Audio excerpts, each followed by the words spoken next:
I'm Andy Lynn and welcome to my channel. I have with me today my little bean, Gwendolyn, and she has her little guinea pig, Vanilla, and they are going to help me today. I ordered some cuttings of hardwood plants to grow in the garden this year, bushes, and I am going to try and root them. So this is actually a new thing for me. I haven't tried it before, but I'm really excited because a lot of these things are really expensive to buy the plants, and they don't grow well from seed if they can grow at all. Meaning some things that maybe can grow from their seed, they don't grow into what you expect them to. So an apple variety has to cross with another apple variety, and so all the offspring is a very different variety. So because they can't make the copies of them the same through the seeds, that's why they do cuttings and grafting and stuff like that. So I have with me some Concord grapes. These are currants, cranberries. I also got a bonus. This is dappled willow. Very nice. I have prolific kiwi, which is a kind of hardy kiwi vine. Boysenberries, very exciting. And the Triple Crown are blackberries. So I've put these in the water to soak just a little. These other ones came in baggies with some paper towel so that they can stay moist, but they still need to get a little more moisture pretty quick. They can't wait for all that long. I have a number of supplies around me. I like to reuse containers. If I was doing things very much according to the rules, I would wash these out and clean them with a little bit of bleach to make sure that there weren't any fungus or anything like that that could hamper my new plants. But I would rather not let perfect be the enemy of good, and this is what we're getting today. Just a note here, any container that you use needs to have drainage. So in these solo cups, I use scissors and cut slits around the bottoms. So I also have a tub here of, this is just some good topsoil, and I did buy that. And then I also have this soil, yes. Yep. And You gonna help show it?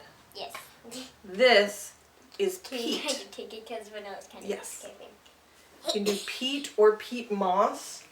That helps the drainage and the water retention for the new plants.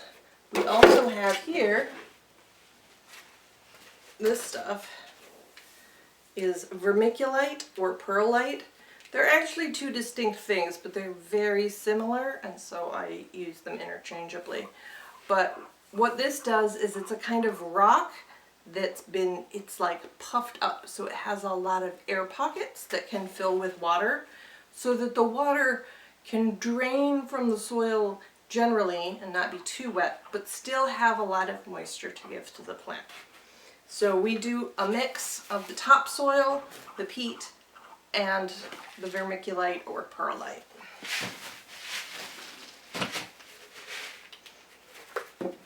I'm guessing that's vermiculite because it's a little more soft than perlite that I'm used to. Ooh. So, Is that the difference that you know between vermiculite and perlite? yeah, this is more soft if you feel it. Okay. It's kind of like more soft and like, I don't know. Words. Words. Words are hard. Right, bananas? Words are hard, but we also don't want to steal from Evan and Caitlin. Evan and Caitlin, two wonderful YouTubers that we love. Hats off.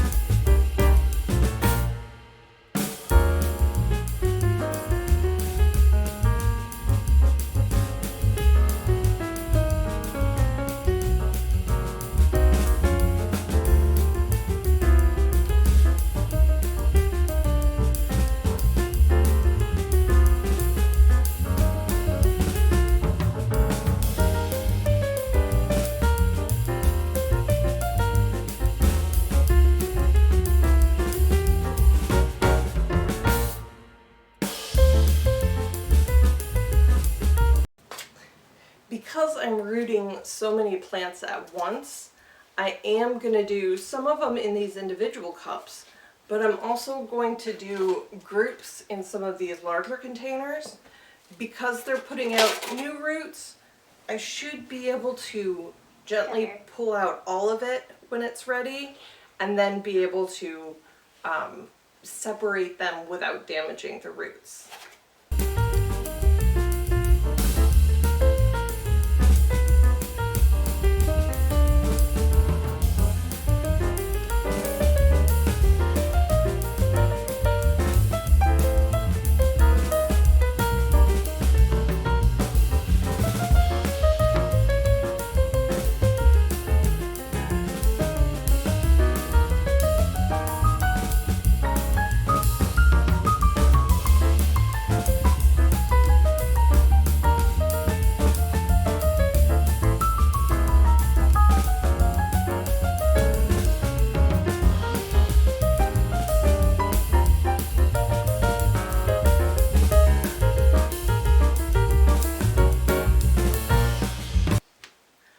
So another new thing for me to try is rooting powder, which is apparently not a requirement for this, but many people find it helpful.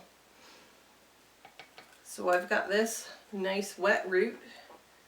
Oops, still got to remember some important things, like it needs a fresh cut already. Because it's been in transit and there might be damage, we put a nice fresh angled cut, a nice good dose of water, dip it in the rooting powder, and then I'm going to use this to make a hole, slide this in a couple inches, cover it up. A little bit more. I've seen some different recommendations, anywhere from 2 inches to 6 inches into the soil.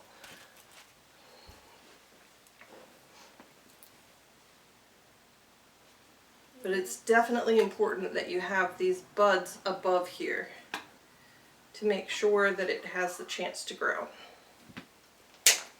Alright, cut the end, dip, dip,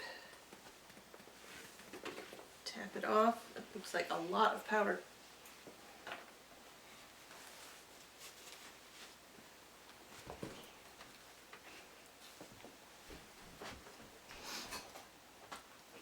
So an important thing when propagating plants like this, it's helpful to make sure that you have good healthy plants that you're getting your cuttings from.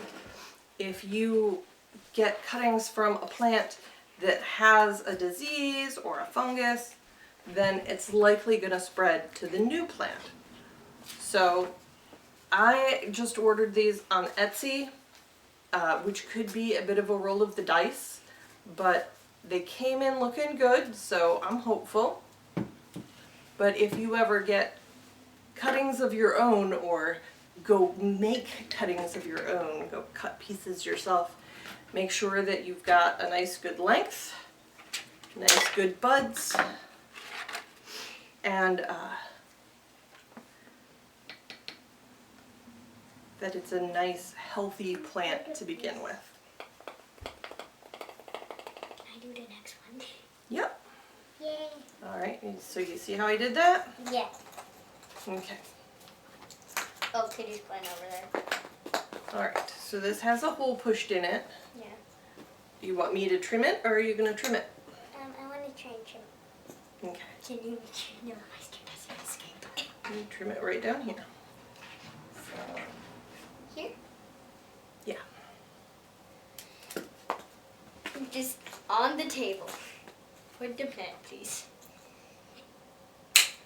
Woo! Oh my god. Alright, give it another dip in the water. Yep.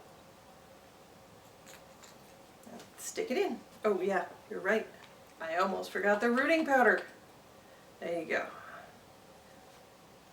And then push down the soil around it. Just gently pat it in. Yeah. Excellent. You want to do the next one too? The last one of this kind? Can I cut it? Yeah, it was kind of hard last time and this flew off. It almost hit Nella's. There you go.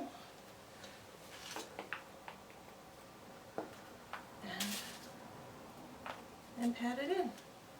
Excellent. A few more notes for after the cuttings are in the soil. First, keep the soil moist. It should not be heavy or like really wet, but still moist. You can just touch it and see. One way to encourage the soil moisture is by topping with some mulch, such as pine needles, wood chips, grass clippings, or similar. Second, do not put cuttings in the sun right away. The sunshine increases transpiration and evaporation, which results in a loss of water. Before growing good roots, cuttings will lose more water than they can replace. So keep them shady for a while. Third, wait for significant growth before checking roots. Checking too early, you could result in some damage. It takes a little bit of time. They grow a good bit on top before the roots are set.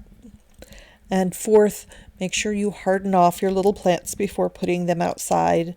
Ease them into the harshness of the sun and temperature fluctuations. And here we look, it's been over a week and we can see that growth has begun. Thank you for joining me. Please check out my other videos. Thanks.